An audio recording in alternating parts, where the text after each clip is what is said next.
ஃபதஹ் மக்கா, மக்கா வெற்றி. எதிரிகளெல்லாம் கைப்பிசைந்து கொண்டு நிற்கிறார்கள்.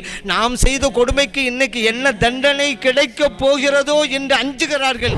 ஆனால் என்ன தண்டனை கொடுத்தாலும் தகும் என்றும் அவர்கள் கருதி கொண்டிருக்கிறார்கள். அவ்வளவு கொடுமை அல்லவா அவர்களுக்கு நாம் செய்தோம். பிறந்து வளர்ந்த சொந்த மண்ணிலிருந்து விரட்டி அடித்தோமே, அதற்கெல்லாம் அவர்கள் என்ன தண்டனை கொடுத்தாலும் தகும், ஆனாலும் என்ன கொடுத்து விடுவார்களோ என்று அஞ்சு கொண்டிருந்த நேரத்திலே கண்மணி நாயகம் ஸல்லல்லாஹு அலைஹி வஸல்லம் அவர்கள் கூறினார்கள், இதுஹபு அன்தும் துலகா, நீங்கள் அத்தனை பேரும் செல்லுங்கள், உங்களுக்கு நான் பொது மன்னிப்பு வழங்கிவிட்டேன்.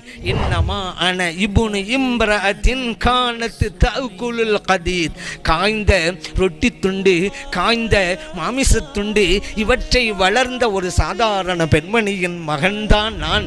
என்னை கண்டு ஏன் இப்படி அஞ்சுகிறீர்கள், செல்லுங்கள் என்றார்களே. பொன்னெழுத்துக்களால் பொறிக்கப்பட வேண்டிய வாசகம் அல்லவா?